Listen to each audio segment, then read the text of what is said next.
मी आश्वासन नाही दिलं, मी त्यांना माझा वचननामा दिलेला आहे की मी काय करणार आहे। ऍक्च्युली इथले लोक खूप जेंटलमॅन आहेत आणि समजदार लोक आहेत की यांनी आजपर्यंत कोणाला चपलेली मारलेलं नाहीये। त्यांची जी समस्या आहे इथे येऊन बसून जर तुम्ही श्वास घेऊ शकले तर तुम्ही त्या माणसाला म्हणजे आता माझ्या काही शब्द नाही आहेत, खूप महिला आहेत, आता मी इथे 2-4 शिव्या देऊन बोललो असतो।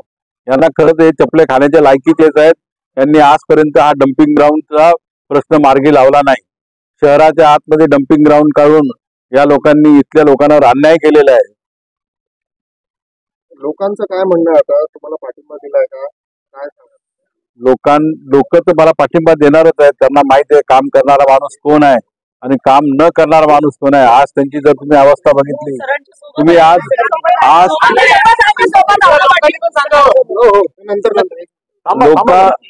तुम्ही बघितलं असेल माझ्या रॅलीमध्ये कमीत कमी 10 ते 15 हजार लोक ही आपल्या मतदारसंघातलीच लोक होती, जे या शहरामध्ये त्रस्त झालेली आहेत या आमदारांमुळे, या खासदारांमुळे, यांच्या दादागिरीमुळे। आपण ती जनता आज रस्त्यावर उतरली आहे आणि यांना चांगल्या प्रकारे धडा शिकवणार आहे, यांना यांची जागा दाखवणार आहे। हे भ्रष्ट सरकार आहे। यांनी 50 जे बोलतो 50 खोके एकदम ओके या पद्धतीचे गद्दार लोक आहेत आणि हे गद्दार लोकांना इथली जनता अंबरनाथकर धडा शिकवतील याच्यात तीड मात्रही शंका नाही। आपण आपल्या वचननाम्यात काय आश्वासन दिले डम्पिंगच्या बाबतीत? डम्पिंगचा माझा 2 नंबरचा जो पॉइंट आहे तो डम्पिंग ग्राउंडच्या बद्दलच आहे आणि हे डम्पिंग ग्राउंड मी शहराच्या बाहेर नक्कीच हलवेल असं मी यांना आश्वासन दिलेलं आहे। माझ्या वचननाम्यात सुद्धा तो प्रश्न मी यांना लेखी स्वरूपात दिलेला आहे। 2-2.5 वर्षापासून राहतो पण कोणीच लक्ष दिलं नाही, कोणीच आले नाही, नेते कोणीच आले नाही। पण साहेबांनी आम्हाला आश्वासन दिलं की मी तुमच्या पाठीशी आहे, जरी मी निवडून आलो तर मी समोर होईल, इथं कोणीच कचरा टाकू देणार नाही असं आश्वासन दिलं सरांनी। आणि आम्ही सगळे सर्वोदय केअर, सत्य मूल्यन हे सगळे आम्ही साहेबांच्या पाठीशी आहोत। बघा गेल्या 3 वर्षापासून आम्ही इथे राहतोय आणि हा त्रास काढतोय, पण आमची कोणी दखल घेत नाही। जाणून बुजून दुर्लक्ष होतंय आमच्याकडे, म्हणजे जगभराचा कचरा आमच्या इथे येऊन पडतोय। आमचे कचरे सुद्धा 2-3 दिवस कोणी उचलत नाही।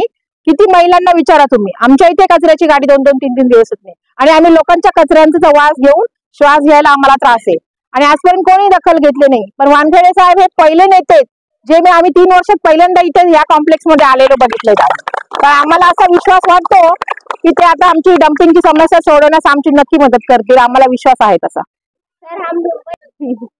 सर हम मुंबई छोड़ के यहाँ पे आए, हम सोचे इतना अच्छा यहाँ पे परिसर है, निसर्ग बोलते हैं ना पूरा, हम लोग नेचर के बीच में रहने के लिए आए। तो फिर बाद में हमको ये पता चला कि यहाँ पे ये नेचर के साथ में ये भी हमको मिल रहा है और ये हमको तब मिला जब हमने यहाँ पे घर खरीद लिया, जब हमारा सब कुछ प्रोसेस हो गया तब पता चला। कितने लोग तो सर यहाँ से छोड़ के रूम चले गए, जितने लोग खरीदे थे वो उनको अभी क्या कर सकते, वो सर कहीं नहीं जा सकते। इसके लिए हम रुके हैं और हम चाहते हैं सर अभी सर आए, हमको इतना ज्यादा कॉन्फिडेंस दिए कि ये अभी जल्दी से जल्दी चला जाएगा। तो thank you so much sir, आपने हमारा इतना सहयोग दे रहे हैं। और आप लोगों का फैसला क्या है? सर हमारा फैसला यही है कि हम सर का सपोर्ट करेंगे और सर आगे जैसे जितना काम कर रहे हैं हम हमेशा सर के साथ रहेंगे बस। आतापर्यंत एकही पॉलिटिशियन इकडे आलेला नाहीये आणि आमची दखल पण नाही घेतली। आम्हाला डम्पिंगचा खूप त्रास होतोय।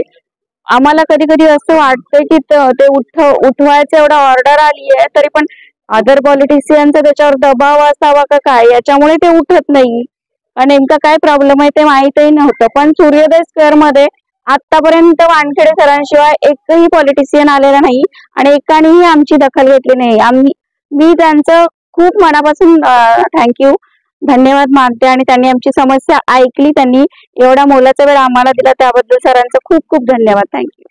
मी सर्वोदय स्क्वेअरचा रहिवासी रमेश छतवानी। इथे त्रास तर अनेक आहेत पण सगळ्यात मोठा त्रास या दुर्गंधाचा आहे, जेणेकरून माझा मुलगा ज्यावेळेस कामाला जातो, कामावून आल्यानंतर तो म्हणतो पप्पा तुमची तब्येत बरी आहे का, माझ्या मुलाची तब्येत बरी आहे का, आम्ही त्याला म्हणतो हो बेटा। कारण काय का बँक आम्हाला व्याज सोडणार नाही आणि आम्ही घर विकून जाऊ शकत नाही, कारण का हा प्रत्येक मध्यमवर्गीचा स्वप्न असतो आम्ही सुद्धा फ्लॅट मध्ये राहावं, परंतु जे काही इथे घडू राहिलं इथं तर फार आमच्यावर अन्याय होऊ राहिलाय. आणि वानखेडे साहेब हे पहिले नेता आहेत ज्यांनी येऊन इथे दखल घेतलेली आहे आणि आश्वासन दिलेलं आहे की मी जरी निवडून आलो तरी ठीक, आणि जरी नाही निवडून आलो तरी मी या गोष्टीचा निवारण करणार आहे. आणि आमची सगळी भावना त्यांच्याकडेच आहे. याच्या पुढे मी काही बोलणार नाही. जय हिंद, जय महाराष्ट्र.